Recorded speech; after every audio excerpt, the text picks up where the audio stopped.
Some of the things left behind by our ancestors have to be seen to be believed. Fortunately, you've come to the right place to see them. We've lined up a collection of wonders for you in this video.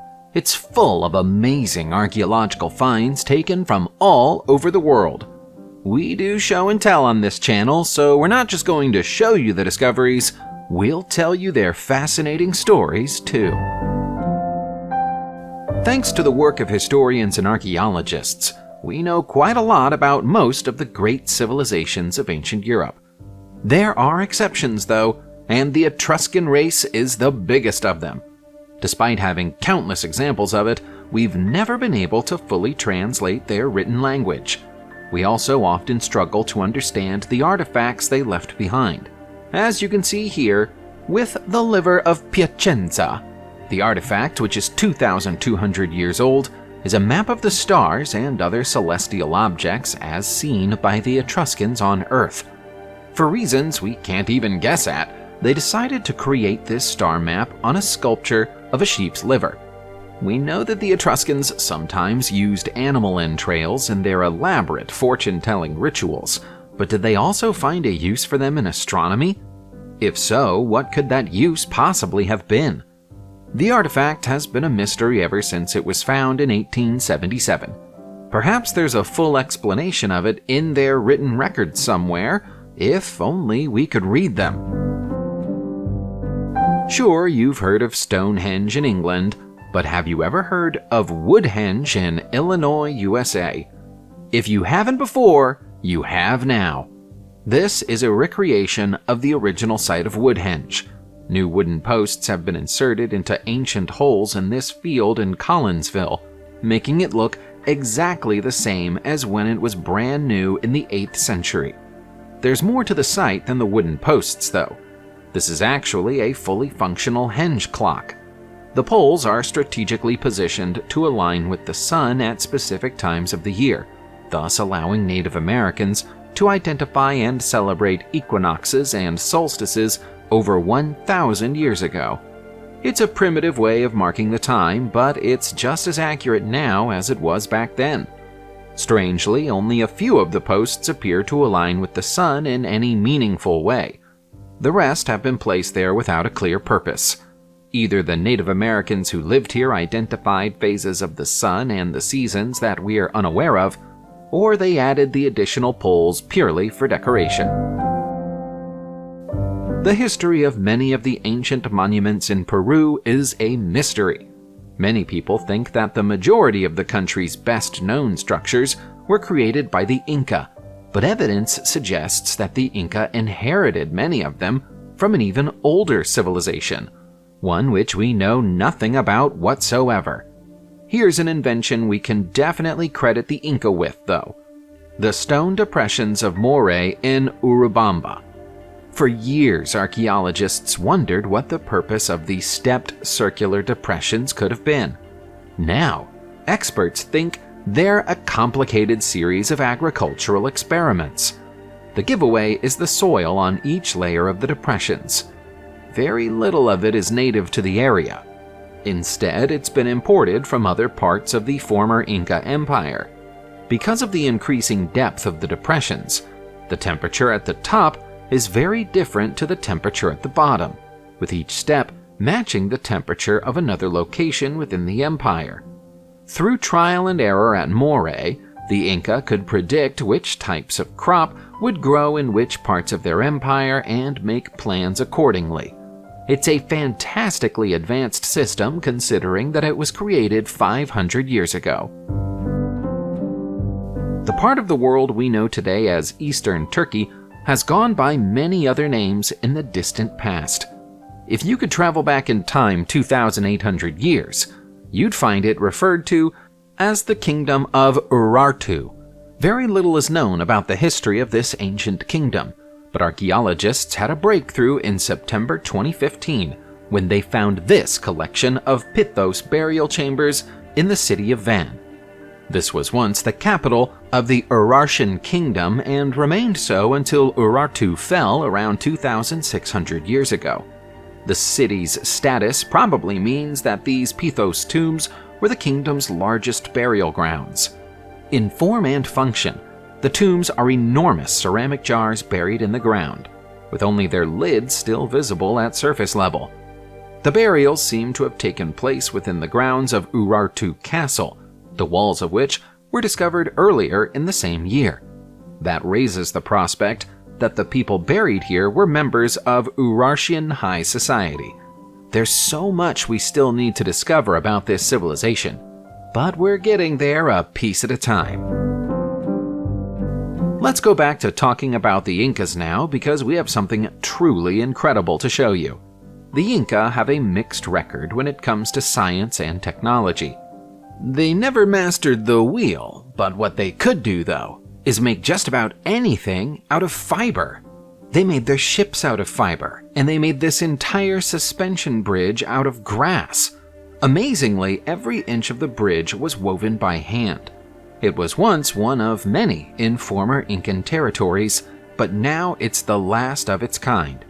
They used these bridges to get from place to place across the Andes, carrying trade goods with them. All of this was going on a full 300 years before the first suspension bridge was invented in Europe. This bridge is known as the Quechua Chaca and straddles a gorge close to Huinchiri in Peru. Locals say that it's been hanging there for at least 500 years. That's impressive, but then again, these are the same people who invented a string-based language called Quipo that we still aren't able to decode.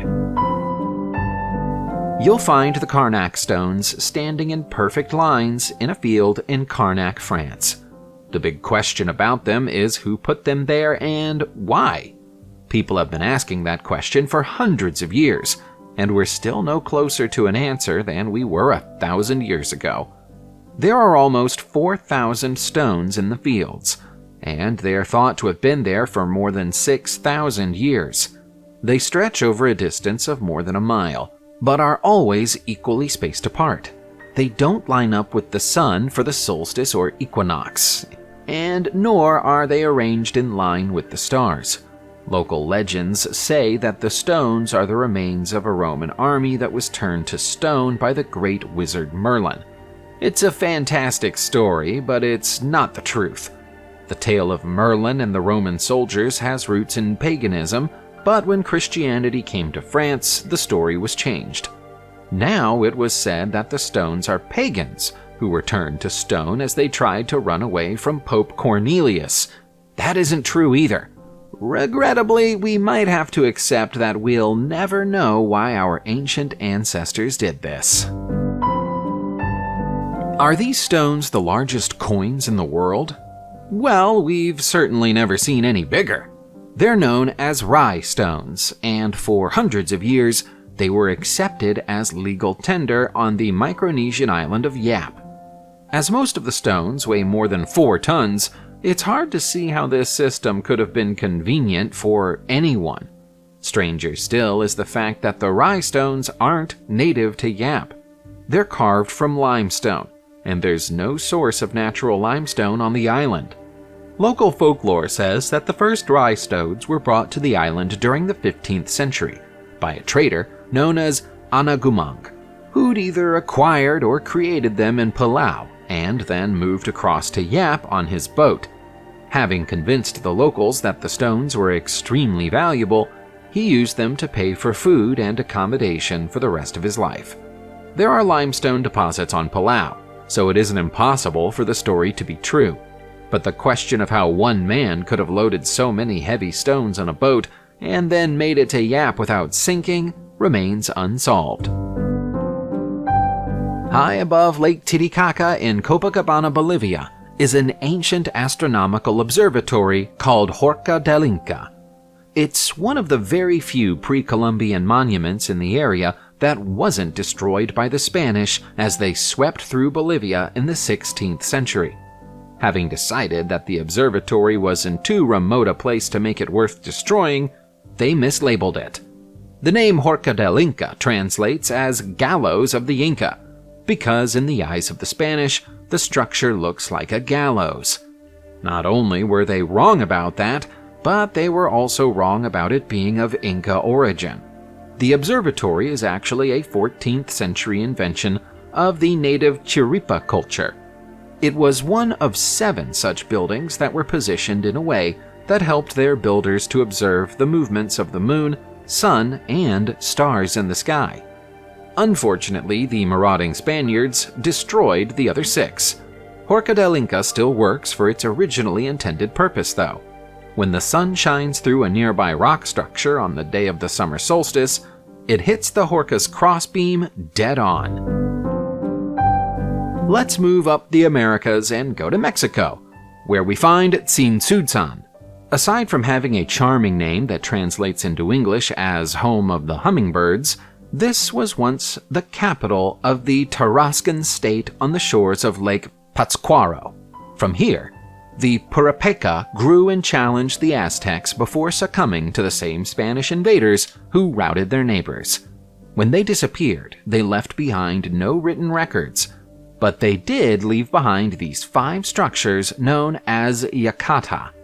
They're a little like rounded pyramids, albeit lacking the pointed tops of such a shape. Each of the yacatas once featured a wooden temple at its top, but they all either burned or fell down centuries ago. Archaeologists think that the temples were probably also administration centers, from which the matters of the families living in the 40 wards beneath the yacatas were adjudicated and planned. Sadly, the good times didn't last for very long. Tsinsudzan was founded around the year 1450, but was abandoned somewhere around 1530 after Spanish conquistador Nuno de Guzman captured and killed King Tangashuan II. This video might seem a little Inca heavy, but that's only because there are so many incredible ancient Inca artifacts and monuments to look at. As an example, here's the Inca Cave Temple of the Moon. The unusual ceremonial site was carved directly into the rocky face of a cave not far from the world-famous ancient city of Machu Picchu. The entrance is shaped like a massive altar, 25 feet high and 18 feet wide. Beneath the cave is a series of niches in the rock, some of which include fake stone doors. The purpose of the doors has never been explained, although their meaning is generally thought to have been symbolic. Historians think that the 3 stories of the cave represent the 3 planes of existence that the Inca believed in. There's the Hanan Pacha, which is the Inca equivalent of heaven, the Ke Pacha, which is earth, and the Ukju Pacha, which is the underworld. Each plane is represented in the caves by a carving of an animal, a condor for heaven, a puma for earth, and a snake for the underworld. Nobody knows how the cave got its name. There's no evidence that the moon was ever worshipped here. The inner chambers of the cave are fully illuminated when the moon is full, but that appears to be by accident rather than design. The nature of what happened inside these caves is unknown.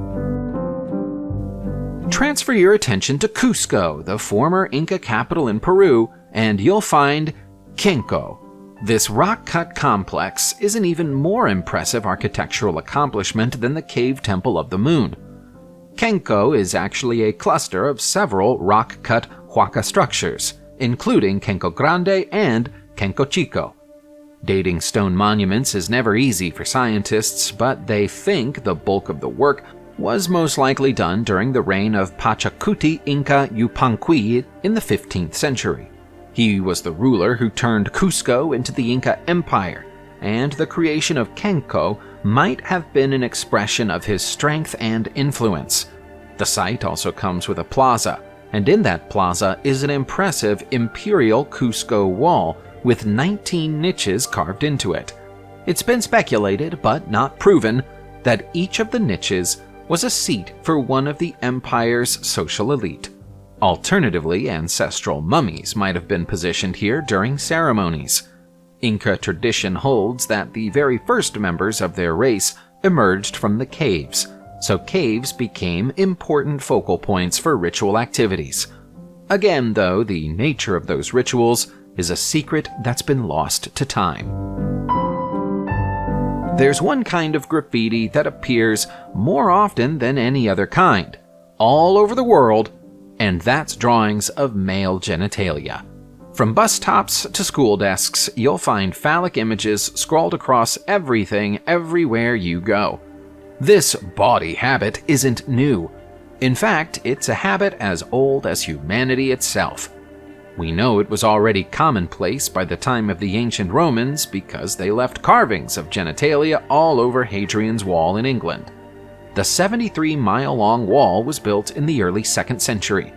Archaeologists and historians have found no fewer than 59 phalli carvings on the wall, but they think that the act of creating them may not have been as childish as our modern minds assume. To the Romans, the phallus was a symbol of generative power. Phallic symbols offered protection and were even sometimes thought to bring good luck. Roman soldiers often went into battle with phallic symbols on chains around their necks. The densest grouping of phalli on the wall is the section between the Bertuswald Roman fort and Harrow's Scar Mile Castle, right in the center of the wall. The reason there are so many scrawlings and carvings at this particular spot is unknown. Still though, next time you see phallic graffiti, you can at least choose to see it as a good luck wish. Subscribe to the channel, turn on the notification bell, and enjoy watching new videos on my channel. Thanks for watching, and see you soon!